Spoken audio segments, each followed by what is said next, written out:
23వ కీర్తన అత్యద్భుతమైనటువంటి కీర్తన. దావీదు గారు ఒక అద్భుతమైనటువంటి సందేశాన్ని, సన్నివేశాన్ని ఇక్కడ మనకు తెలియజేస్తూ ఉన్నారు. దేవుడైనటువంటి యెహోవాను ఆయన ఎలా గుర్తించాడు అని అంటే కాపరిగా గుర్తించాడు. యెహోవా అనేటటువంటి పేరు 3 కాలాలకు, అన్ని కాలాలకు సరిపోయినటువంటి నామం. అది 3 కాలాలు అని అంటే భూతకాలము, వర్తమాన కాలము, భవిష్యత్ కాలం. Past, present, future. ఏ కాలానికైనా సరే దేవుడు సరిపోయినవాడు, చాలినవాడు. ఈ కాలము ఆ కాలం అనేది ఏమి ఉండదు. ఏ కాలానికైనా సరే కరెక్ట్గా సరిపోయినటువంటి దేవుడు మన ప్రభు అయినటువంటి యేసుక్రీస్తు వారు. అలాంటి దేవుణ్ణి దావీదు గారు ఏమని సంబోధిస్తున్నాడు అని అంటే యెహోవా నా కాపరి అని అంటున్నాడు. ఆయన యెహోవా అనంటే 3 కాలాల్లో ఉన్నటువంటి వాడు, అన్ని కాలాల్లో ఉన్నటువంటి వాడు. నేను ఉన్నవాడను అనువాడనై ఉన్నానని నిర్గమకాండంలో దేవుడు సెలవిచ్చారు. చాలామంది యెహోవాని, యేసుక్రీస్తు అని నమ్ముతారు, విశ్వసిస్తారు. కానీ ఆ దేవుణ్ణి వారి యొక్క జీవితాల్లో కాపరిగా ఉంచుకోరు. ఆయన పాలనలకు అప్పగించుకోరు, ఆయన పాలనకు అప్పగించుకోరు, ఆయన కాపుదలకు సమర్పించుకోరు. దేవుడు యెహోవా అని, అన్ని కాలాల్లో ఉన్నవాడని, అన్ని కాలాల్లో ఉన్నటువంటి మార్పు చెందినటువంటి దేవుడని గుర్తెరుగుతారు. కానీ అలాంటి దేవుణ్ణి చాలామంది ఏం చేసుకోరంటే కాపరిగా ఉంచుకోరండి వాళ్ళు. దావీదు గారు తన యొక్క జీవితంలో ఒకటి గుర్తెరిగారు బాగా. ఈ జీవితంలో దేవుడే గనక నాకు కాపరిగా ఉండకపోతే, దేవుడే గనక నన్ను కాపుగాయకపోతే, దేవుడే గనక నాకు కాపుదలు ఇవ్వకపోతే నేనేమైపోయి ఉండేవాడినో. దేవుడే గనక నాకు కాపరిగా ఉండకపోతే ఈ రోజున నేనేమై ఉండేవాడినో, ఈ రోజున నేను ఆరాధించేవాడినా, ఈ రోజున దేవుని సన్నిధికి వచ్చి స్తోత్రములు, స్తుతులు అర్పించేవాడినా, చప్పట్లు కొట్టేవాడినా, పాటలు పాడేవాడినా. దేవుడే గనక మనల్ని కాపు గాయకపోతే, కాపరిగా ఉండకపోతే మన పరిస్థితి ఏంటి? అదే దావీదు గారు ఏమనుకుంటున్నారంటే ఆ యెహోవాయే గనక, ఆ యేసు ప్రభువారే గనక, ఆ కాపరే గనక, ఆ కాపు కాసేవాడే గనక నా యొక్క జీవితంలో లేకపోతే నేనేమైపోయి ఉండేవాడిను, నా పరిస్థితి ఏమై ఉండేదో, నా పరిస్థితి ఏమగునో. అందుకనే ఒకనొక రోజున ఏమని పాట రాస్తున్నాడంటే యెహోవా నా కాపరి, నాకు లేమి కలుగదు అని పాట రాస్తున్నాడు. కాపరి అనేటటువంటి మాట పాత నిబంధన గ్రంథంలో మనం చూస్తాం, క్రొత్త నిబంధన గ్రంథంలో కూడా యోహాను సువార్త 10వ అధ్యాయంలో మనం చూస్తాం. దావీదు గారు ఈ 23వ కీర్తనలో ఈ కాపరి గురించి 3 విషయాలు మనకు తెలియపరుస్తూ ఉన్నాడు. భక్తుడైనటువంటి దావీదు కాపరి అయినటువంటి యెహోవాను గురించి, కాపరి అయినటువంటి దేవుడు గురించి 3 విషయాలు మనకు తెలియపరుస్తూ ఉన్నాడు. ఈ ఉదయకాల సమయంలో వాటిని మనం ధ్యానం చేసుకుందాం. చూడండి, 23వ కీర్తన 1 నుండి 3 వచనాలు. యెహోవా నా కాపరి, నాకు లేమి కలుగదు. పచ్చిక గల చోట్లను ఆయన నన్ను పరుండజేయుచున్నాడు. శాంతికరమైన జలముల యొద్ద నన్ను నడిపించుచున్నాడు. నా ప్రాణమునకు ఆయన సేద తీర్చుచున్నాడు. తన నామమును బట్టి నీతి మార్గములలో నన్ను నడిపించుచున్నాడు. ఈ కీర్తనను గనక 3 భాగాలు చేస్తే, మొదటి భాగం ఏమిటంటే ఈ కాపరి మనకి ఏం చేస్తాడో తెలుసా? ఈ కాపరి మనకి ఎలా ఉంటాడో తెలుసా? మొట్టమొదటి విషయాన్ని నేను జ్ఞాపకం చేస్తున్నాను. ఈ కాపరి మన బలహీనతలో మనకు సహాయం చేసే కాపరి. మన కాపరి ఎవరండి? మన కాపరి మన బలహీనతలో మనకు సహాయం చేసే కాపరి. దావీదు గారి యొక్క అనుభవంలో, దావీదు గారి యొక్క కలములో నుండి, దావీదు గారి యొక్క గళములో నుండి వచ్చినటువంటి పాట, జాలువారినటువంటి ఈ పాటలో 3 విషయాలు కనుక మనం ధ్యానం చేసుకుంటే మొట్టమొదటి విషయాన్ని ఏమని నేర్చుకుంటున్నాం మనం? మన బలహీనతలో మనకు సహాయం చేసే కాపరాయన. గొర్రెకు సింహం వలె ధైర్యం ఉండదు, నక్క వలె జిత్తులు మారితనం ఉండదు, పులి వలె గాండ్రింపులు కూడా ఏమీ ఉండవు. గొర్రె బెదరగొట్టే రకం కాదు, అది బెదిరిపోయే రకం. అది బలమైన జంతువు కాదు, అది బలహీనమైనటువంటి జంతువు. అది తెలివి కలిగినటువంటి 100 మార్కులు సంపాదించిన గొర్రె ఏమి కాదు. అది బలహీనమైన, అమాయకమైన, తెలివి తక్కువ గొర్రె ఇది. దీని యొక్క జీవితంలో ఉన్నటువంటి బలహీనతలు దేనికి ఉండవు. ఈ గొర్రెకు ఉన్నటువంటి బలహీనతలు దేనికి ఉండవు, ఎవరికి ఉండవు. అంత అమాయకమైంది. అమాయకమైనటువంటి జీవితం, అమాయకమైనటువంటి బ్రతుకు, అమాయకమైనటువంటి నడక, ప్రవర్తన. దావీదు గారు అంటున్నారు, నేను బలహీనపడినటువంటి సమయంలో, నాకు బలము లేనటువంటి సమయంలో, నాకు బలముడిగినటువంటి సమయంలో, అనేకమైనటువంటి బలహీనతలను చుట్టుకున్నటువంటి పరిస్థితిలో నా దేవుడు నాకు ఎలా ఉన్నాడో తెలుసా? నా కాపరి. మన బలహీనతలో మనకు సహాయం చేసి కాపరిగా ఆయన ఉన్నాడు. అడవిలో, అరణ్యములో, సమస్యల్లో, శ్రమల్లో, బలహీనపడినటువంటి సమయాల్లో, బెదిరిపోయినటువంటి పరిస్థితుల్లో ఈ కాపరి ఎలా ఉన్నాడండి? సహాయం చేసే కాపరి, సహాయం చేసే గొప్ప కాపరి. మరణ భయాలు మనను ఆవరిస్తుంటాయి, బెదిరిపోతుంటాం, అదిరిపోతుంటాం, అడుగడుగునా బెదిరిపోతాం, అణువణువున చెదిరిపోతాం. ఎంత అమాయకమైంది ఇది! దొంగోడొచ్చి దాని భుజం మీద వేసుకొని మోసుకుపోతున్నప్పుడు కూడా అది ఎలా ఉంటుందంటే అమాయకంగానే ఉంటుంది. ఎంత అమాయకమైతే, ఎంత బలహీనమైనదంటే చెప్పనలవి కాదండి. అలాంటి అమాయకమైనటువంటి దానికి, అలాంటి బలహీనమైనటువంటి దానికి, అలాంటి బెదిరిపోయినటువంటి, చెదిరిపోయినటువంటి గుండె కలిగినటువంటి దానికి నా దేవుడెవరు? సహాయం చేసే కాపరి.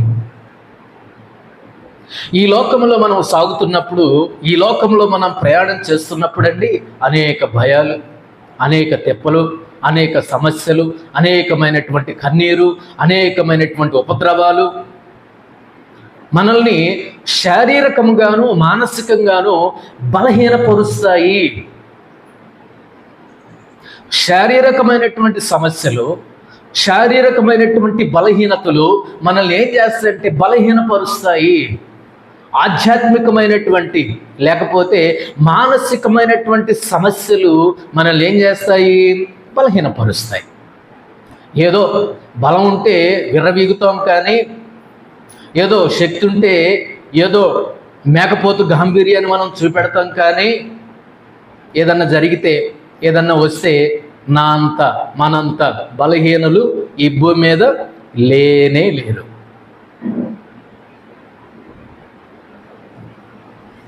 మనంత బలహీనత కలిగినటువంటి విశ్వాసులు ఈ భూమి మీద లేనే లేరు. అంతా బాగుంటే, బలం ఉంటే, శక్తి ఉంటే, సామర్థ్యం ఉంటే ఎన్ని మాటలు మాట్లాడతామో, ఎన్ని డంబాలు మనం మాట్లాడతామో, కానీ ఏదైనా బలహీనత వచ్చినప్పుడు అంతా అవుతుంది, ఏమీ ఉండదు.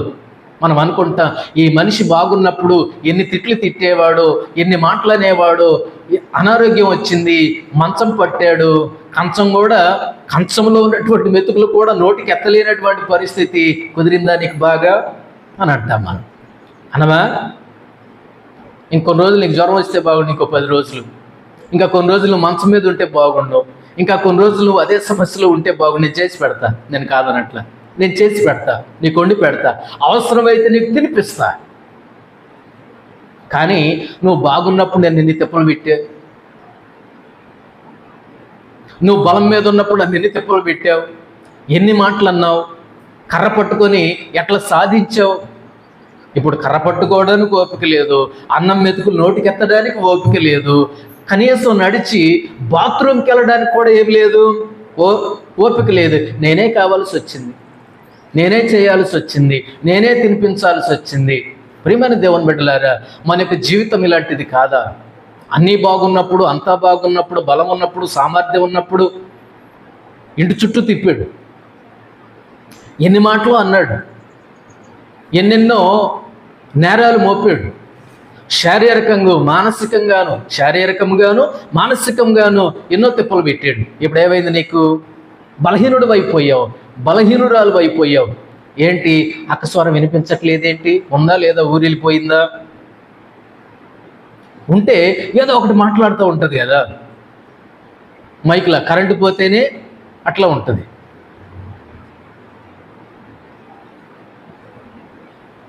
దేవుని బిడ్డలారా, మనకు జీవితంలో మన బలహీనతలలో మనకు సహాయం చేసే కాపరైన ఈ గొర్రెకు ఎన్నో బలహీనతలు ఉంటాయండి. కొన్నిసార్లు నడవలేదు, కొన్నిసార్లు పరిగెత్తలేదు, కొన్నిసార్లు ధైర్యం చెడిపోద్ది, అదిరిపోద్ది, బెదిరిపోద్ది.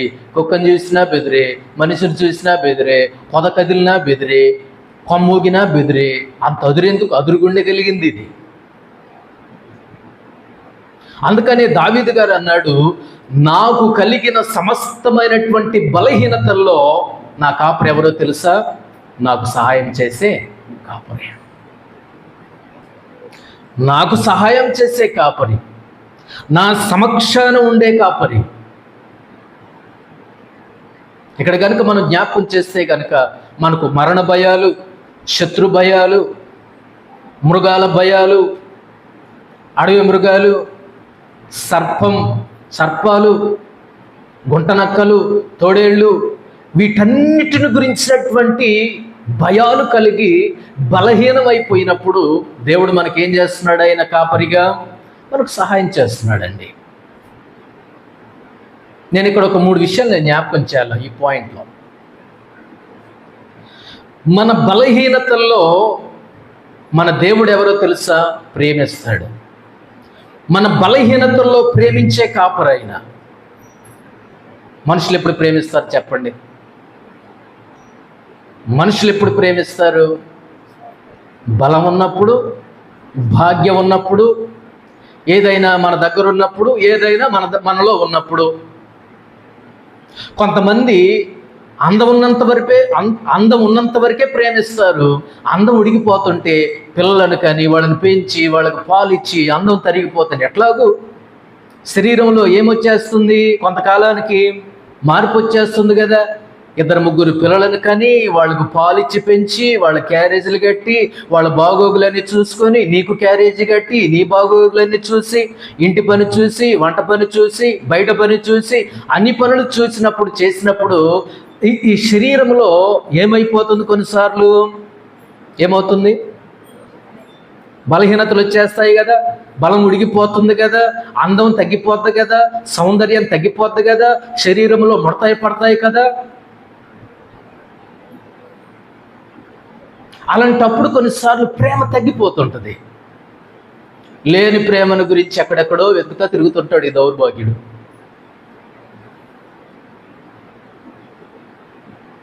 కానీ దేవుడు మనల్ని ఎప్పుడు ప్రేమిస్తాడు? మన బలహీనతల్లో మనల్ని ప్రేమించే దేవుడు ఆయన. మనం ఇంకనూ బలహీనులమై ఉండగా, మనం ఇంకనూ శత్రువులమై ఉండగా, మనం ఇంకనూ క్రీస్తుకు దూరమై ఉండగా దేవుడు మనల్ని ఏం చేస్తున్నాడు? ప్రేమిస్తున్నాడండి.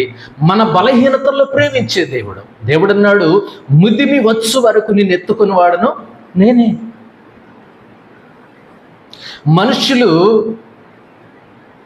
మనుషులు బలాన్ని బట్టి, బలం ఉంటే, అందాన్ని బట్టి, అందం ఉంటే ప్రేమిస్తారు. అందం తగ్గిపోతుంటే, సౌందర్యం తగ్గిపోతుంటే, బలహీనమైపోతూ ఉంటే మన మీద ఉన్నటువంటి ప్రేమ ఏమైపోతుంది?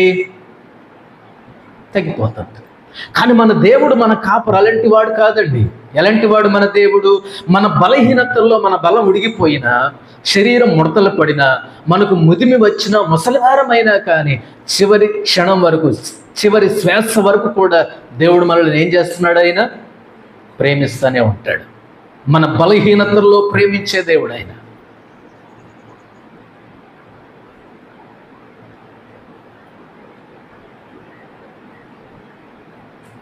మన బలహీనతల్లో మనల్ని ప్రేమించే దేవుడు ఆయన. మన సమస్యల్లో మనల్ని ప్రేమించే దేవుడు ఆయన. అలాంటి కాపరండి ఆయన. బలహీనతల్లో ప్రేమించే వాళ్ళు ఎవరు ఉంటారు? గవర్నమెంట్ ఉద్యోగం చేసిన తర్వాత కొన్ని సంవత్సరాలకి గవర్నమెంట్ వారు ఏం చేస్తారు తెలుసా? ఇదిగో రిటైర్మెంట్ ప్రకటించేసి, ఇదిగో నువ్వు ఇంటి దగ్గర ఉండు నాయనా, నువ్వు బ్రతికినంతకాలం ఎంతో కొంత నీకు పంపిస్తూ ఉంటాం, ఇక నువ్వు మాకు అవసరం లేదు.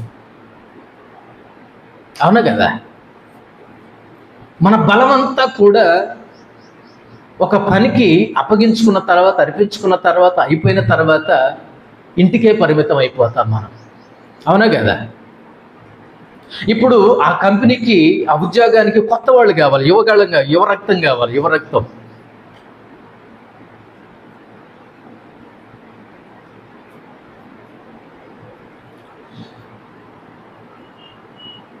బలహీనులం అయిపోతున్నప్పుడు, మన బలం ఉడిగిపోతున్నప్పుడు, శరీరంలో మార్పులు వస్తున్నప్పుడు మనుషుల మధ్య ప్రేమ తగ్గిపోతుంది, ఆప్యాయతలు తగ్గిపోతాయి, అనురాగాలు తగ్గిపోతాయి.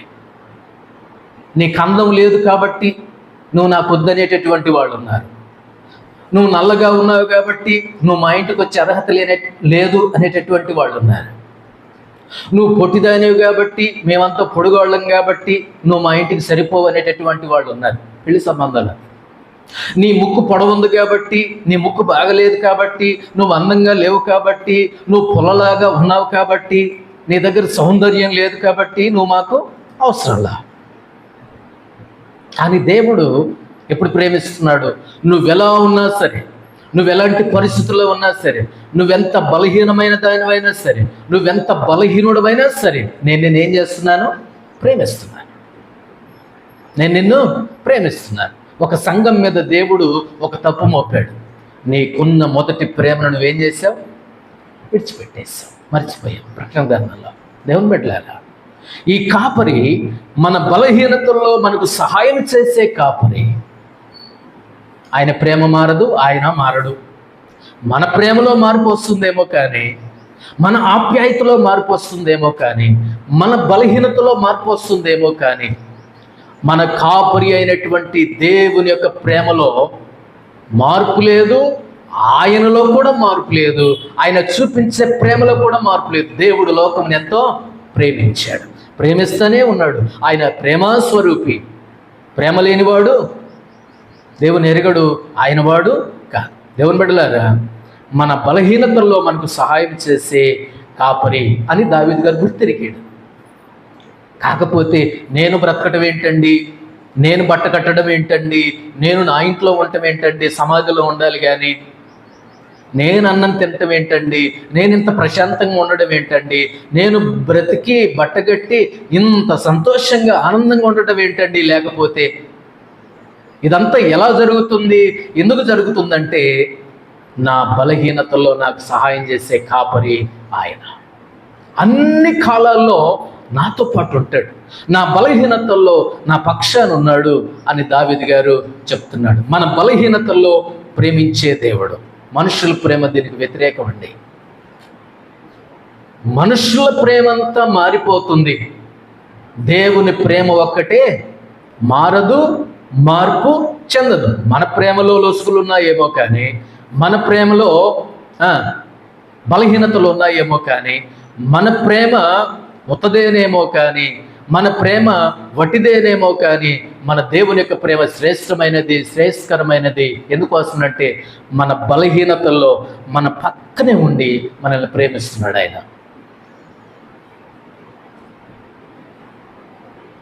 నిన్నటిదాకా మనతో తిరిగిన వాళ్ళే, నిన్నటిదాకా మనతో ఉన్నటువంటి వాళ్ళే, నిన్నటిదాకా భుజాల మీద ఒకరి భుజాల మీద ఒకళ్ళు చేసుకొని తిరిగిన వాళ్ళమే. ఆ ఇద్దరిలో ఒకరు చనిపోయాడు, ఈ వ్యక్తి ఈరోజు కనపడు. ఎందుకోసమని? భయం.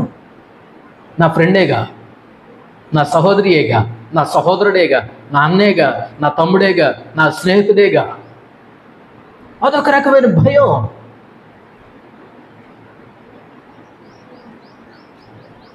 కానీ దేవుడు మన పక్షాన నిలబడి మనకు సహాయం చేసే గొప్ప కాపరి.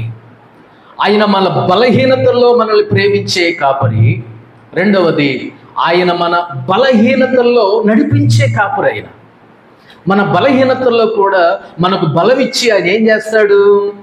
నడిపిస్తాడు. మొదటి పాయింట్లోనే ఉన్నాం మనం. మన బలహీనతల్లో మనకు సహాయం చేసే కాపరి. దాంట్లో 3 విషయాలు చెప్తానన్నాను. మొట్టమొదటి విషయం ఏం చెప్పాను? మన బలహీనతల్లో ప్రేమించే కాపరి. ఆయన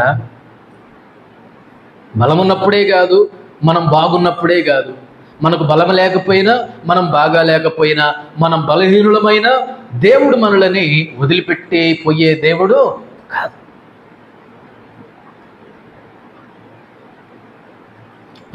మన బలహీనతల్లో ప్రేమించే దేవుడు ఆయన. రెండవది, మన బలహీనతల్లో నడిపించే దేవుడు ఆయన. నడిపిస్తాడండి, బలమవుతాడండి. బలహీనమైనటువంటి మన యొక్క జీవితాలకు దేవుడే బలమవుతాడు, బలగమవుతాడు. బలగమవుతాడు, మనల్ని బలపరుస్తాడు. పౌలు గారు అంటాడు, నన్ను బలపరుచువాని అందే అని అంటాడు. నా బలం, నా బలగం, నా శక్తి, నా సామర్థ్యం అంతా నా దేవుడే. ఈ సహాయం చేసే కాపరి ప్రేమించే విషయంలో సహాయం చేస్తున్నాడు, నడిపించే విషయంలో ఏం చేస్తున్నాడు? ఈ కాపరి సహాయము చేస్తున్నాడు, నడిపిస్తున్నాడండి. చెయ్యి పట్టి నడిపిస్తున్నాడండి. బలహీనమైనటువంటి వారిని కొంతమంది ఏం చేస్తారు? ఇటొక రెక్క పట్టుకుని ఏం చేస్తారండి? కొద్దిగా వాకింగ్ చేపిస్తారు అంటున్నారా? వాకింగ్ చేపిస్తారు, వచ్చి నడవటానికి సహాయం చేస్తారు. మన దేవుడు కూడా మన బలహీనమైనటువంటి పరిస్థితుల్లో ఏం చేస్తున్నాడు? ఆయన మన చెయ్యి పట్టి నడిపించే దేవుడైన, ప్రేమించే దేవుడైన, నడిపించే దేవుడైన నడిపిస్తున్నాడండి. ఎంత ప్రేమండి, ఎంత మంచి కాపరండి. మన బలహీనతల్లో మనకు సహాయం చేసే మంచి కాపరిగా దేవుడు ఉన్నాడండి. మన బలహీనతల్లో ఆయన ప్రేమిస్తున్నాడండి. మనుషులు బలం ఉన్నప్పుడే, అందం ఉన్నప్పుడే, సౌందర్యం ఉన్నప్పుడే, డబ్బు ఉన్నప్పుడే, ధనం ఉన్నప్పుడే ప్రేమిస్తారేమో, కానీ మన కాపరి మన బలహీనతల్లో ప్రేమిస్తున్నాడు. రెండవదిగా, మన బలహీనతల్లో ఆయన మన బలమై, బలగమై, సమస్తమై మన చెయ్యి పట్టి ఆయన ఏం చేస్తున్నాడు? నడిపిస్తున్నాడు. మూడవది, నువ్వు అసలే నడవలేకపోతున్నావు, ఈ గొర్రె నడవలేకపోతుంది, ఒక్క అడుగు ముందుకేయలేకపోతుంది, కుప్ప కూలిపోతుంది, పడిపోతుంది, దెబ్బలాగా పడిపోయింది, కుప్పలాగా పడిపోయింది. ఈ కాపరి విడిచిపెట్టిపోడండి. మంద మీద చూపించినటువంటి ప్రేమను ఈ సమయంలో కాపరి ఏం చేస్తాడు? దీన్ని ఎత్తుకొని భుజం మీద పెట్టుకొని మోస్తాడు. ఆయన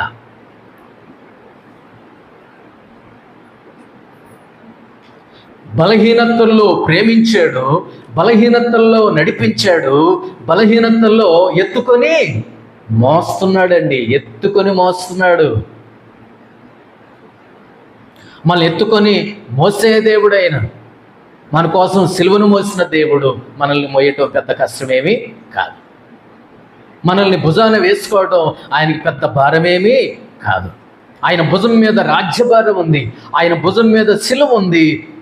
అన్నిటికంటే ఎక్కువగా ఆయన భుజం మీద మనల్ని పెట్టి ఆయన మోస్తున్నాడు. ఆయన అంత మంచి కాపరండి మన దేవుడు. దావీదు గారు అది గుర్తెరిగాడు. నా బలహీనతల్లో నా కాపరి నన్ను ప్రేమించాడు, నా యొక్క బలహీనతల్లో నా కాపరి నన్ను నడిపించాడు, నా బలహీనతల్లో నా కాపరి ఎత్తుకొని మోస్తున్నాడు. అదే కనుక భుజం మీద ఉన్నటువంటి గొర్రె అనుకుంటుంది, నా కాపరి కనుక నేను లేకపోతే ఈరోజు నేనేమైపోయేదాన్నో, ఈరోజు ఏ నక్కకో బలైపోయేదాన్ని, ఏ గుంటనక్కో నన్ను తినేసేది, ఏ పులో నన్ను మింగేసేది, ఏ సింహానికో నేను ఆహారం అయ్యేదాన్ని. నేను భూమి మీద నడవలేనటువంటి నన్ను నా కాపరి ఎత్తి ఎక్కడ పెట్టుకున్నాడు? భుజం మీద పెట్టి మోస్తున్నాడు. దేవునికే మహిమ కలుగునుగాక. అయ్యా, నువ్వు లేకపోతే నా బ్రతికేం గాను. ఆరాధన భావంతో స్తుతి స్తోత్రార్పణ భావముతో, ఆరాధన భావముతో ఆ గొర్రె దేవునికి రుణపడి ఉంటుంది.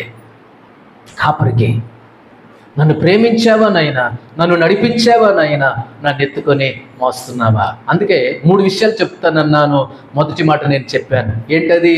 మన కాపరి మన బలహీనతల్లో మనకు సహాయం చేసే కాపరి. దాంట్లో 3 విషయాలు చెప్పాను. ఏమన్నాను? మొట్టమొదటిగా మన బలహీనతల్లో ప్రేమించే కాపరి అయినా, రెండవది మన బలహీనతల్లో నడిపించే కాపరి, మూడవదిగా మన బలహీనతల్లో నడవలేనప్పుడు, కుప్పగూలిపోయినప్పుడు, మన చేత కావట్లేదు అన్నప్పుడు మనల్ని ఎత్తి తన భుజం మీద పెట్టి, మందంతా నడుస్తుంటే నన్ను నడిపించట్లేదు దేవుడు. ఇప్పుడు ఆయన ఎక్కడ పెట్టుకున్నాడు?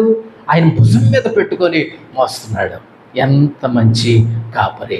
అది మొదటిది, మన బలహీనతల్లో మనకు సహాయం చేసే కాపరి. రెండో విషయం నేను జ్ఞాపకం చేస్తాను. చూడండి, 4-5 వచనాలు.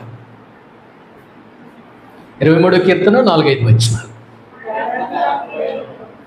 గాఢాంధకారపు లోయలో నేను సంచరించినను ఏ అపాయమునకు భయపడను. నీవు నాకు తోడయుందువు, నీ దుడ్డుకర్రయు నీ దండమును నన్ను ఆదరించును. నా శత్రువుల ఎదుట నీవు నాకు భోజనం సిద్ధపరచుదువు, నూనెతో నా తల అంటియున్నావు, నా గిన్నె నిండి పొర్లుచున్నది. రెండో విషయం, దావీదు గారు గుర్తు చేసుకుంటున్నాడు. దావీదు గారు దేవుని స్తుతిస్తున్నాడు. ఏ విధంగా స్తుతిస్తున్నాడో తెలుసా అండి? ఆ కాపరిని, ఆ దేవుణ్ణి ఏమని రెండో పదం రాసుకున్నాడో తెలుసా అండి? ఏమనంటే, మన శత్రువుల నుండి మనలను కాపాడే కాపరి. మొట్టమొదటిగా ఏమన్నాము? మన బలహీనతలో మనకు సహాయం చేసే కాపరి. రెండవది, మన శత్రువుల నుండి మనలను కాపాడే కాపరి.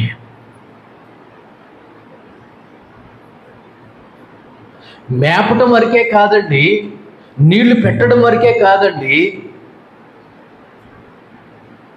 ఏం చేస్తున్నాడు ఆయన? శత్రువుల బారిన పడకుండా, మృగాల బారిన పడకుండా, నక్కో, గుంటనొక్కో, తోడేలో, సింహమో, పులో, అడవి కుక్కలో వచ్చి దీన్ని తినకుండా ఉండడానికి దేవుడు ఏం చేస్తున్నాడు? పగలంతా కాస్తున్నాడు, రాత్రంతా కూడా ఏం చేస్తున్నాడు? ఈ కాపరి కాస్తున్నాడు, కాపు కాస్తున్నాడు. అందుకే మన శత్రువుల నుండి మనలను కాపాడే కాపరైన.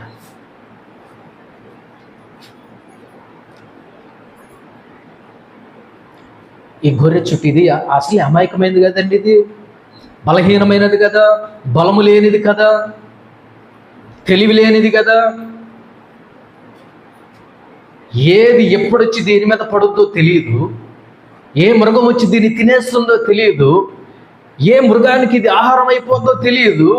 ఇది అమాయకమైనదని తెలిసి, ఇది బలహీనమైనదని తెలిసి, ఇది బలము లేనిదని తెలిసిన దేవుడు కాపరి ఏం చేస్తున్నాడంటే, పగలనక రాత్రనక దీనికి ఒక కంచెగా ఉన్నాడు, కావలివాడిగా ఉన్నాడు, ప్రాకారముగా ఉన్నాడు, ఆయన గోడగా ఉన్నాడు. దీనికి ఏం భయం?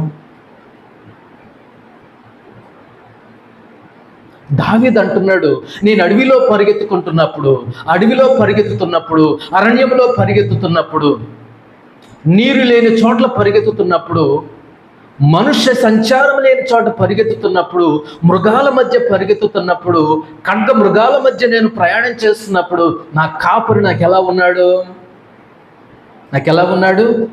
కాపాడే కాపరిగా ఉన్నాడు ఆయన. జీతగాడికలా ఉండదండి.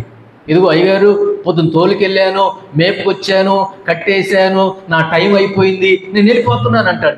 జీతగాడి. యజమానుడికి అలా ఉండదండి.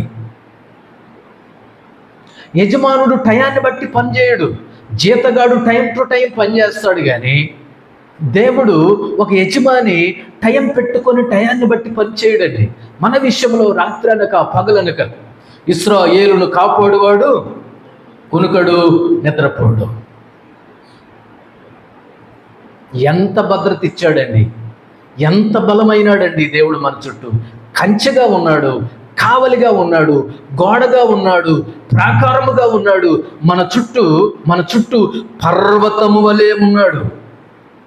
ఇది బలహీనమైనదని తెలిసి, ఇది బలము లేనిదని తెలిసి, తనను తాను రక్షించుకోలేదని తెలిసి, మనము మంటివారమని తెలిసి, మనం మంటి ఘటాలమని తెలిసి, ఏదో మాటకి ఎట్లా కనపడుతున్నాడు, రూపానికి ఎట్లా కనపడుతున్నాడు కానీ అని దేవుడు ఎరిగి, నా బిడ్డ అంత బలహీనమైనది, నా బిడ్డ అంత బలహీనమైన వాడు ఈ భూమి మీద లేనేడని తెలిసి, కంచెగా, కావలిగా, గోడగా, ప్రాకారముగా, పర్వతముగా మన చుట్టూ ఆయన ఏం చేస్తున్నాడంటే మనలను కాపాడే కాపరిగా ఉన్నాడు.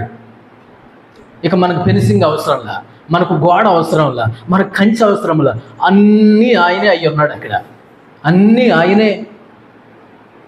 దేవుని బిడ్డలారా, మన యొక్క భాగ్యం ఎంత గొప్పది, నీ యొక్క జీవితం ఎంత గొప్పది. నువ్వేదో భయపడుతున్నావేమో, నాకు భరోసా ఏంటి, పొలం లేదు, భూమి లేదు, నగలు లేవు, నట్రా లేదు, చెంటు భూమి లేదు, నా పేరుని ఏమీ లేదు, బ్యాంక్ బ్యాలెన్స్ లేదు, ఏమీ రావట్లేదు, నాకేమి భరోసా లేదు, ఏంటి నా భరోసా ఏంటి, నువ్వు బాధపడుతూ భయపడుతున్నావేమో. కానీ ఈ 2 పాయింట్లో దేవుడు మనతో మాట్లాడుతున్నాడు. నీకు భరోసా కావాలా, నీకు ఆధారం కావాలా, నేనే నీ ఆధారం, నేనే నీ భరోసా, నేనే నీ కన్నీ. నాకెవరున్నారు అనుకుంటున్నావా, నన్ను కాపాడేవాళ్ళు ఎవరు అనుకుంటున్నావా, నేను చచ్చినా ఏడ్చేవాళ్ళు ఎవరూ లేరని బాధపడుతున్నావా, నీకు నువ్వే ఏడుస్తున్నావా? దేవుడు అంటున్నాడు, నేను నీకు కంచెగా ఉన్నాను, నేను నీకు కావలిగా ఉన్నాను, నేను నీకు గోడగా ఉన్నాను, నేను నీకు ప్రాకారంగా ఉన్నాను, నేను నీకు పర్వతముగా ఉన్నాను.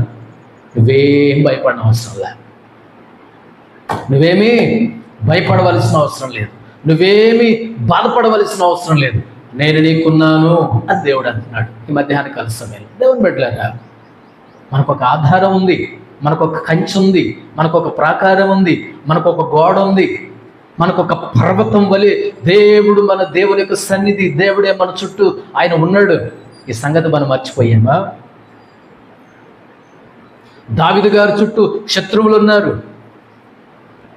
దావీదు గారి చుట్టూ మృగాల్లాంటి మనుషులు ఉన్నారు, దావీదు గారి చుట్టూ క్రూరమైనటువంటి సర్పాల్లాంటి మనుషులు ఉన్నారు, కుక్కల వలె నోళ్ళు తెరుచుకున్నటువంటి వాళ్ళు ఉన్నారు దావీదు గారి చుట్టూ, దొరికితే చంపేద్దామని ఎదురు చూసేవాళ్ళు ఉన్నారు దావీదు గారి చుట్టూ, సొంత వాళ్ళనే ఉన్నారు, బయట వాళ్ళనే ఉన్నారు. ఇంకెవరితో చెప్పుకోను, ఎవరితో చెప్పుకుంటాడు, ఎవరితో తన బాధలు పంచుకుంటాడు?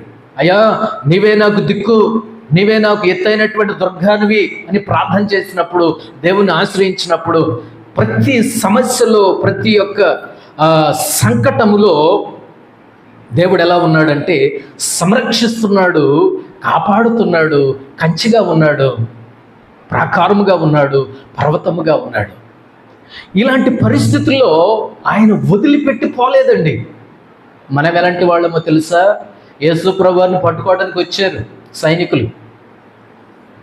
సిలువ కంటే ముందు యేసు ప్రభువుని సైనికులు పట్టుకోవడానికి వస్తే, నీతో ఉంటానన్నటువంటి వాడు, అవసరమైతే నీ కోసం చస్తానన్నటువంటి వాడు మొట్టమొదటిగా పారిపోయాడు. అరే, మన పెద్దన్నే పారిపోయాడని మిగతా వాళ్ళు కూడా ఏమైపోయారు? వాళ్ళు కూడా పారిపోయారు.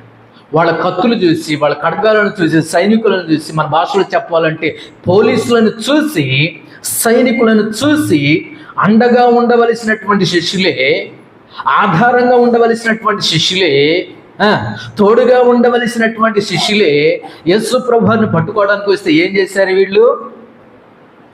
తిండి మర్చిపోయారు, చూసిన అద్భుతాలు మర్చిపోయారు, ఆయన చేసిన గొప్ప కార్యాలు మర్చిపోయారు, ఎన్నే మర్చిపోయి, ఇచ్చిన మాట మర్చిపోయి పరుగులను తెచ్చుకున్నారు వీళ్ళు. ఎక్కడెక్కడో తిరుగుతున్నారు వీళ్ళు మహానుభావులు. ఆపద వచ్చినప్పుడు, శ్రమ వచ్చినప్పుడు, కష్టం వచ్చినప్పుడు, నష్టం వచ్చినప్పుడు, ఏడుపు వచ్చినప్పుడు, దుఃఖం వచ్చినప్పుడు పారిపోయే బుద్ధి నీది.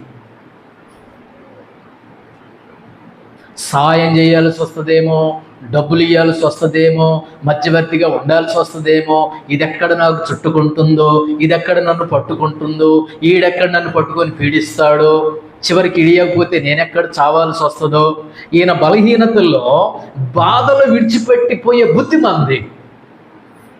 శిష్యులు కూడా అదే చేశారు. యేసు ప్రభువుని విడిచిపెట్టి ఏమైపోయారండి వాళ్ళు? పారిపోయారు.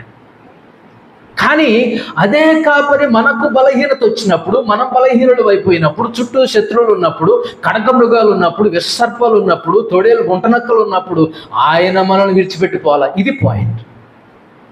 ఆయన విడిచిపెట్టిపోయాడా? నువ్వు విడిచిపెట్టిపోతావేమో దేవుని సన్నిధిని నువ్వు మర్చిపెట్టిపోతావేమో, దేవుని సన్నిధిని మర్చిపోతావేమో, బైబిల్ మర్చిపోతావేమో, మందిరాన్ని విడిచిపెడతావేమో. అది నీకు సహజమే. కానీ దేవుడు నిన్నలా విడిచిపెట్టిపోయేవాడు కాదు. దేవుడు నిన్ను మర్చిపోయేవాడు కాదు. నీ చుట్టూ ఉంటాడు. నీ మనసులో పెట్టుకొని నీ మీద పగ తీర్చుకోడు దేవుడు. ఆయన కనుక పగ తీర్చుకుంటే కన్నెర చేసి నువ్వు ఉంటావా, నేను ఉంటానా? అరే, మనం ఏమంటామో తెలుసా? నాకు బాధ కలిగినప్పుడు నువ్వు పారిపోయావురా, నాకు బాధ కలిగినప్పుడు నువ్వు నన్ను పట్టించుకోలేదురా, నాకు బాధ కలిగినప్పుడు నువ్వు ఫోన్ లిఫ్ట్ చేయలేదురా, నాకు బాధ కలిగినప్పుడు నా ఇంటి వైపును కూడా నువ్వు రాలేదురా, నాకు బాధ కలిగినప్పుడు ఇంటి ఛాయలు బొమ్మం కూడా నువ్వు దొక్కలేదు, నీకు బాధ కలిగినప్పుడు నేనెందుకు వస్తా పో నా. ఇది మంది. కానీ దేవుడు మనం బలహీనులమైన ఫలహీనులమైన, ఎన్నిసార్లు తప్పు చేసిన, ఎన్నిసార్లు దేవుడు మర్చిన, ఎన్నిసార్లు మందిరాన్ని విడిచిపెట్టి బ్రతుకుతున్నా అవేమీ మనసులో పెట్టుకోకుండా ప్రేమనే చూపెడుతున్నాడు దేవుడు. మనమైతే పౌరుషంగల్లో వాళ్ళం కదా. నాకు బాధ వస్తే, నాకు శ్రమ వస్తే, నువ్వు ఎక్కడికి పోయావు, నేను నీతో మాట్లాడా, నేను మీ ఇంటికి రా, నువ్వు చచ్చినా నేను నీళ్ళు పోసుకోను, మీ ఇంటికి గుమ్మ నేను దొక్కను, నీ గడప నేను తొక్కనట్టు. కానీ దేవుడు అలా అనేవాడు కాదండి. ఆయన మన శ్రమల్లో, సంకటాల్లో ఆయన మనల్ని వదిలిపెట్టిపోలేదు. మనం చాలాసార్లు ఈ కాపర్ను వదిలిపెట్టి విడిచిపెట్టి వెళ్ళాము కానీ, పారిపోయాము కానీ, శిష్యుల వలె మన ప్రభువైనటువంటి యేసుక్రీస్తు వారు మనల్ని ఎప్పుడు వదిలిపెట్టలేదండి. క్షణమైన, అరక్షణమైన, అణువైన, ఒక్క అడుగైనా, ఒక్క నిమిషమైనా ఆయన మనల్ని విడిచిపెడితే మనమేమైపోయేవారిమో. కాబట్టి దేవుని బిడ్డలారా, ఈ రెండో పాయింట్లో మన శత్రువుల నుండి, సాతాను నుండి, సమస్యల నుండి, ఉపద్రవాల నుండి, ఖడ్గమృగాల నుండి, పులి నుండి, సింహము నుండి, నక్కల నుండి, గుంట నక్కల నుంచి, తొడేళ్ల నుంచి, ఇంత ఆపదకరమైనటువంటి పరిస్థితుల నుంచి ఆ గొర్రెను తప్పించినట్లుగానే దేవుడు మనల్ని ఏం చేస్తున్నాడు? ఈ భూమి మీద మనం తప్పిస్తున్నాడు, సంరక్షించి కాపాడుతున్నాడు. పైగా ఏం చేస్తున్నాడో తెలుసా? అక్కడ ఉన్నటువంటి వచనాల్లో ఆదరించే దేవుడు 4వ వచనంలో ఉంటుంది ఆ మాట. ఆదరిస్తున్నాడు అంటండి. ఎప్పుడు? చుట్టూ శత్రువులు ఉన్నారు, సమస్యలు ఉన్నాయి, మృగాలు ఉన్నాయి, పులులు ఉన్నాయి, సింహాలు ఉన్నాయి, నక్కలు ఉన్నాయి, గుంట నక్కలు ఉన్నాయి, తొడేళ్ళు ఉన్నాయి. ప్రతి అడుగడుగున సమస్యలే ఉన్నాయి నీ చుట్టూ. అలాంటి పరిస్థితిలో నేను 3 విషయాలు చెప్తున్నాను ఇక్కడ. దేవుడే మనకు కంచెగా, కావలిగా, గోడగా, ప్రాకారంగా, పర్వతముగా ఉన్నాడు. రెండోదిగా ఎలా ఉన్నాడంటే ఆదరించే దేవుడిగా ఉన్నాడండి ఆయన. ఎప్పుడు? వీటన్నిటిని చూసి నువ్వు భయపడద్దు. పొదల్లో ఉన్నాయి, పొదల్లో నక్కి చూస్తున్నాయి, సమయం కోసం, అదును కోసం చూస్తున్నాయి. ఓ నా ప్రియ సోదరి, సహోదరుడా, నా కుమార్తె, నా కుమారుడా, నువ్వు వాటికి వెళ్ళి చూడొద్దు, నా వైపు చూడు అని దేవుడు తల మీద చెయ్యి పెట్టి దాన్ని ఏం చేస్తున్నాడంటే ఆదరిస్తున్నాడండి ఆయన. ఈ కాపరి ఏం చేసే కాపరినా? ఆదరించే కాపరండి. ఆదరిస్తున్నాడండి, ఓదారుస్తున్నాడండి. ఇదేం భయపడిపోతుంది, అదేమో నోరు తెరుచుకొని ఉంది, ఇదేమో నోరు తెరుచుకొని ఉంది, ఇదేమో కళ్ళెర చేసుకొని చూస్తుంది, వెనకేం పులి ఉంది, ముందేమో సింహం ఉంది. ఎటు చూసిన అడుగడుగున ఆపదలే పొంచున్నాయి. దేవుడు అంటున్నాడు ఆదరిస్తున్నాడండి. ఎంత మంచి కాపరండి ఆయన. దేవుని బిడ్డలారా, నీ యొక్క జీవితంలో దేని చూసి అయితే నువ్వు భయపడుతున్నావో, దేని చూసి అయితే నువ్వు వదులుకుంటున్నావో, ఎలాంటి పరిస్థితులు నీ చుట్టూ ఉన్నాయో, ఎలాంటి కఠినమైనటువంటి పరిస్థితులు నిన్ను చుట్టుముట్టి ఆవరించి ఉన్నాయో, కానీ వాటంతటిలో అన్నిటి మధ్యలో దేవుడు నీకు ఎలా ఉన్నాడు? ఆయన ఆదరించే ఆదరణకర్తగా ఉన్నాడు ఆయన. ఎంత గొప్ప దేవుడు. అది రెండవది. మూడవది నేను జ్ఞాపకం చేస్తున్నా అదే పాయింట్లో అక్కడ ఉంది చూడండి, 5వ వచనంలో చూడండి. నా శత్రువుల ఎదుట నువ్వు నాకు భోజనం సిద్ధపరు. ఒక్క మాట నాకెళ్ళి చూడండి, ఒక మాట. భయం ఉన్నప్పుడు భోజనం తింటాం మనం? భయాలు పట్టుకున్నాయండి, బెదిరిపోతున్నామండి, గుండె దడ దడ దడ దడ దడ కొట్టుకుంటుందండి. సమస్యలు, సంకటాలు, దుఃఖాలు, అటు సింహం, ఇటు పులి, ఇటు నక్కలు, ఇటు గొంట నక్కలు, అటు తోడేళ్ళు, ఇటు విషసర్పాలు, ఇటు సమస్యలు, అటు గుంటలు, లోయలు. అసలు ఏ కోశానైనా ఒక నిరీక్షణ ఉందా బతుకుతానని? లేదు. అలాంటి పరిస్థితిలో దేవుడు ఏం పెడుతున్నాడు మనకి? భోజనం పెడుతున్నాడు. ఎంత గొప్ప కాపరి! పరిస్థితులు ఎలా ఉన్నా, ఎంత సంకటంగా ఉన్నా, నీ ప్రాణాలు తీయడానికి నీ చుట్టూ ఎలాంటి పరిస్థితులు నీకున్నా నువ్వు భయపడవలసిన అవసరం లేదు. నువ్వు భోజనం చేయాల్సిందే. దేవుని యొక్క వాక్యం అనే భోజనం నువ్వు చేయాల్సిందే. దేవుని యొక్క వాక్యాన్ని వినాల్సిందే. దేవుని యొక్క వాక్యాన్ని నువ్వు పట్టుకొనవలసిందే. దేవుని యొక్క వాక్యాన్ని నువ్వు ఏం చేయాలి? అనుభవించాల్సిందే. లోపలికి వెళ్ళాల్సిందే. దేవుని బిడ్డలారా, భోజనం పెడుతున్నాడు ఈ కాపరి. ఈ 2వ పాయింట్లో నేనేమన్నానంటే, ఆయన కంచెగా, కావలిగా, ఏమండి, గోడగా, ప్రాకారముగా, పర్వతముగా ఆయన ఉన్నాడు. 2వ పాయింట్లో మొదటి మాట.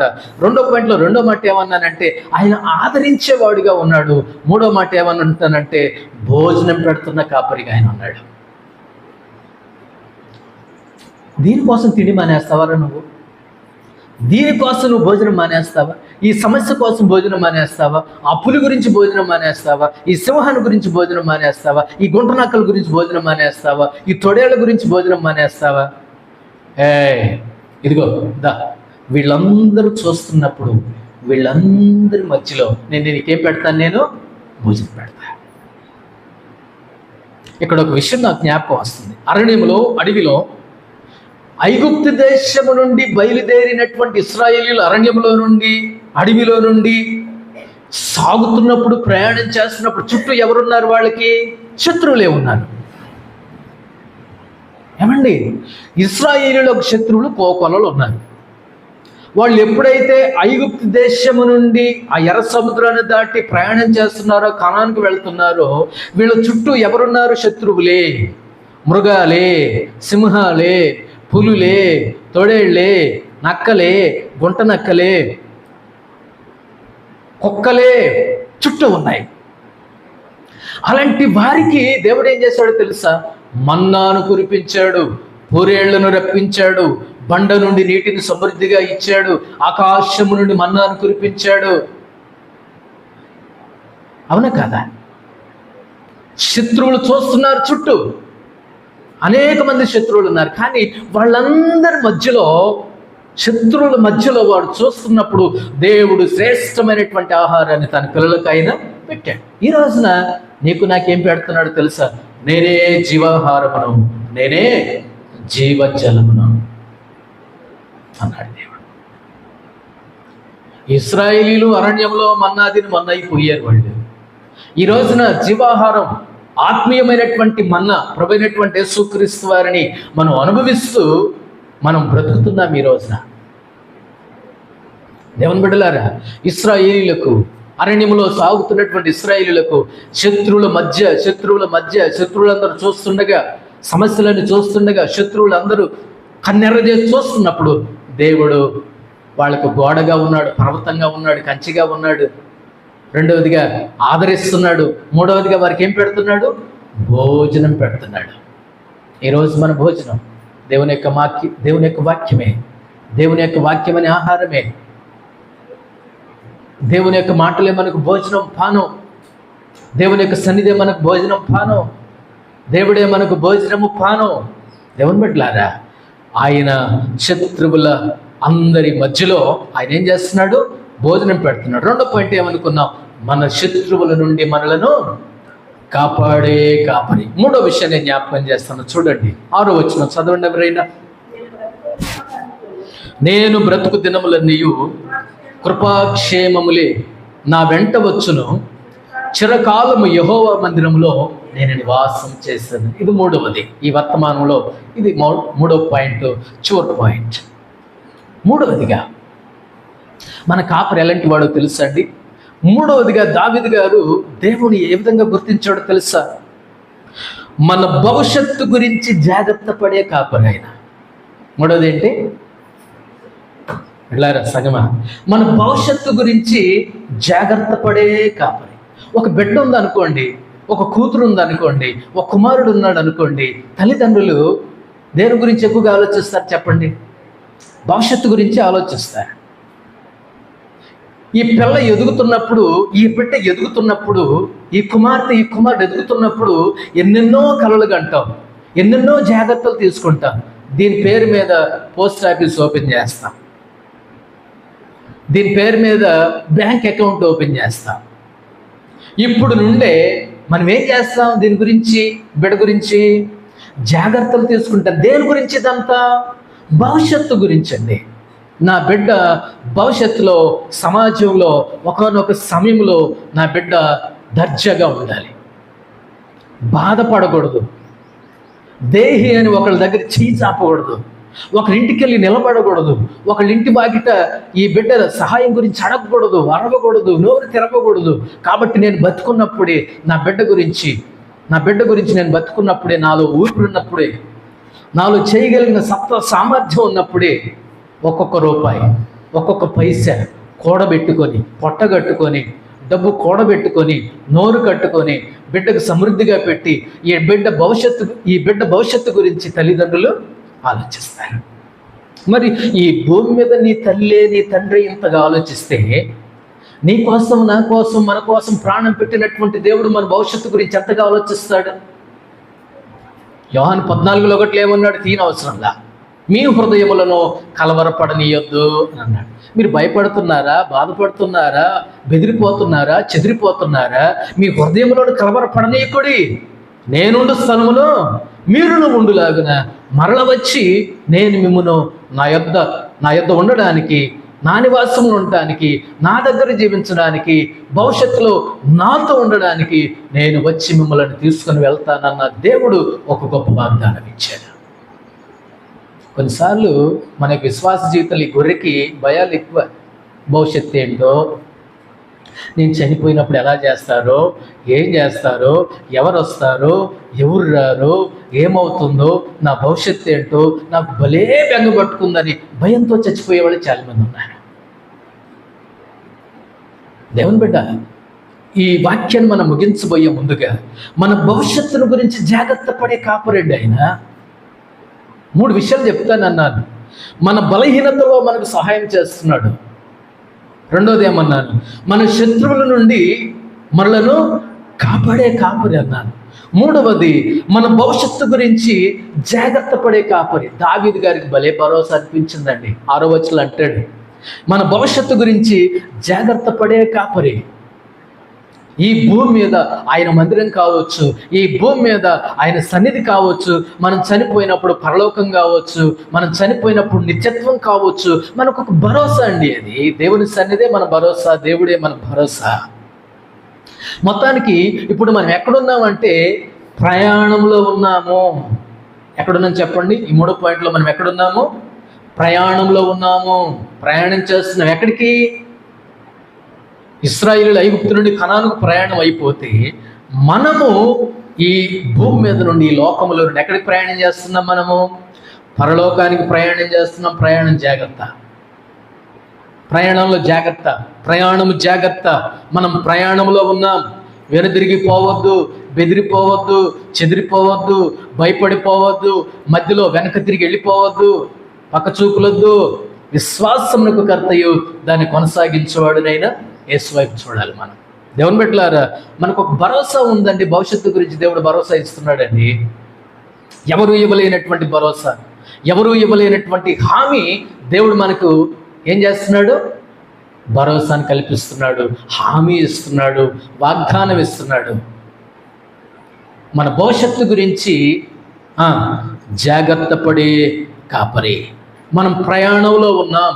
రెండవదిగా 6వ వచనం చూడండి, నేను బ్రతుకు దినములన్నీయు కృపాక్షేమములే. ఇక్కడ ఇద్దరు వ్యక్తులు మనం చూస్తున్నాం. ఒక పేరేంటి? కృప. రెండో పేరేమిటి? క్షేమము. ఈ మన ప్రయాణంలో మన తోడు ఎవరున్నారు ఇప్పుడు చెప్పాలి? ఒక ఆయనేమో కృప, ఒక ఆయనేమో క్షేమం. మనము ఈ లోకయాత్రలో సాగుతున్నాం. ఈ లోకము నుండి పరలోకానికి ప్రయాణం కట్టాం. మనకి ఎవరిని తోడుగా ఉంచాడు దేవుడు? కృపను, క్షేమాన్ని తోడుగా ఉంచాడు. పూర్వం ఒక ప్రముఖమైనటువంటి వ్యక్తిని తీసుకొని వెళ్ళడానికి వెళ్తూ ఉంటే ఆయనతో పాటు ఒక ఇద్దరు వ్యక్తులు ఉండేవాళ్ళంట తోడుగా.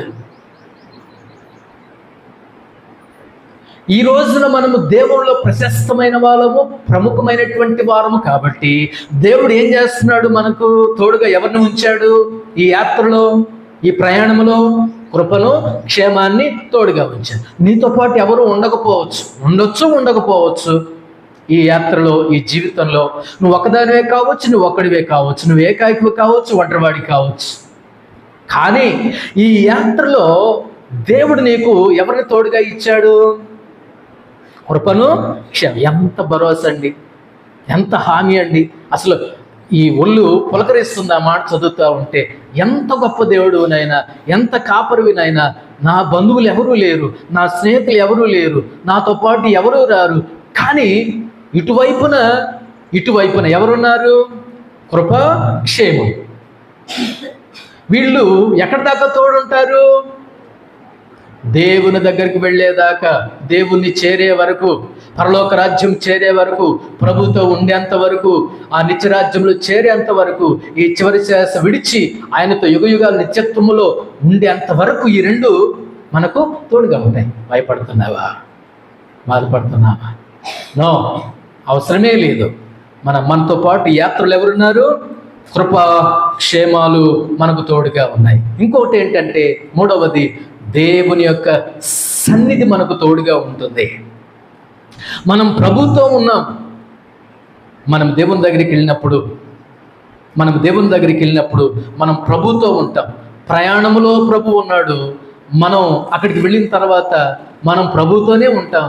మన దగ్గర ప్రభు ఉంటాడు. మనం పరిశుద్ధులతో కలిసి ప్రభువుని యుగయుగాలు ఆరాధిస్తూ ఉంటాం, స్తుతిస్తూ ఉంటాం, కొనియాడుతూ ఉంటాం, పాడుతూ ఉంటాం, పొగడుతూ ఉంటాం. బాధ లేదు, నిరాశ లేదు, నిస్పృహ లేవు, శాపాలు లేవు, పాపాలు లేవు. అన్నీ పోయినాయి. అన్ని జబ్బులు, అన్ని నొప్పులు పోయినాయి ఈ భూమి మీద.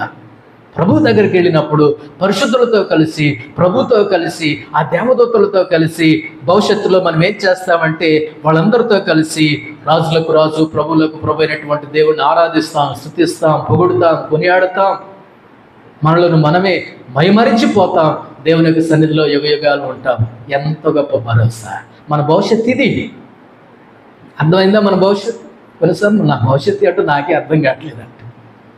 ప్రభువు లేనివాడు ఈ మాట అంటే బాగుంటుంది, కానీ ప్రభువుని ఎరిగినటువంటి మనకి మన భవిష్యత్తు మన దేవుడే. మనం పరలోకానికి వెళ్ళిపోతున్నాం, ప్రభుతో ఉండబోతున్నాం, పరిశుద్ధులతో ఉండబోతున్నాం. యుగయుగాల నిత్యత్వంలో ప్రభువుని ఆత్మతో, సత్యంతో ఆరాధిస్తూ బ్రతికేస్తాం. ఇక అంతే. ఇలాంటి కాపరండి మన కాపరే. ఈ మూడు విషయాలను దావీదు గారు గుర్తిరిగాడు. మొట్టమొదటిది, మన బలహీనతలో మనకు సహాయం చేసే కాపరి. అక్కడ మూడు విషయాలు నేర్చుకున్నాం. మన బలహీనతల్లో ప్రేమించే కాపరి. రెండవది, మన బలహీనతల్లో నడిపించే కాపరి. మూడవది, మన బలహీనతల్లో ఎత్తుకొని మోసే కాపరి. రెండో పాయింట్ ఏమి నేర్చుకున్నాం? మన శత్రువుల నుండి మనలను కాపాడే కాపరి. ఈ భూమి మీద మన చుట్టూ పరిస్థితులు శత్రువులాగా ఉన్న, సమస్యగా ఉన్న దావీదు గారిని కాపాడినటువంటి దేవుడు మనల్ని కూడా కాపాడుతాడు. అక్కడ ఆ మూడు విషయాలు నేర్చుకున్నాం. మొట్టమొదటిగా, దేవుడే కంచెగా, కావలిగా, ప్రాకారముగా, గోడగా, పర్వతముగా మనకు ఎలా ఉన్నాడు? ఆయన కావలిగా ఉన్నాడు. రెండోది ఏమి నేర్చుకున్నాం? ఆదరిస్తున్నాడు. ఆయన ఆదరించే కాపరిగా ఉన్నాడు. మూడోది ఏమి నేర్చుకున్నాం? భోజనం పెట్టే కాపరిగా, పోషించే కాపరిగా, పొట్ట నింపే కాపరిగా ఆయన ఉన్నాడు. పరిస్థితులు ఎలా ఉన్నా సరే. మూడోదిగా, మన భవిష్యత్తు గురించి జాగ్రత్త పడే కాపరి. మనం ఎక్కడున్నామంటే మనం ప్రయాణంలో ఉన్నాం. మనకు తోడు ఎవరినిచ్చాడు దేవుడు? కృపను, క్షేమాన్ని ఇచ్చాడు, తన సన్నిధిని ఇచ్చాడు. మనం ఆయన దగ్గరికి వెళ్ళిన తర్వాత యుగయుగాలు ప్రభుతో ఉంటాం. అక్కడ పరిశుద్ధులు ఉంటారు, దేవుని బిడ్డలు ఉంటారు. వాళ్ళందరితో కలిసి, దేవదూతలతో కలిసి మన భవిష్యత్తులో మనం ఏం చేయబోతున్నాం? మనం కలిసి ఎంతో సంతోషంగా, ఉల్లాసముగా దేవుని యుగయుగాలు మనము ఆరాధించడానికి మనం ప్రయాణం అవుతున్నాం. భయపడకు, బాధపడకు. ఎంత గొప్ప దేవుణ్ణి, ఎంత గొప్ప ప్రభువుని మనం సేవిస్తున్నాం. సంతోషంతో ఆరాధిద్దాం, సంతోషంతో దేవుని సేవిద్దాం, సంతోషంతో సాగిపోదాం. అట్లాంటి కృప దేవుడు నీకు, నీ కుటుంబానికి మనకు అనుగ్రహించి దీవించును గాక. ఈ మాటలు దేవుడు దీవించును గాక.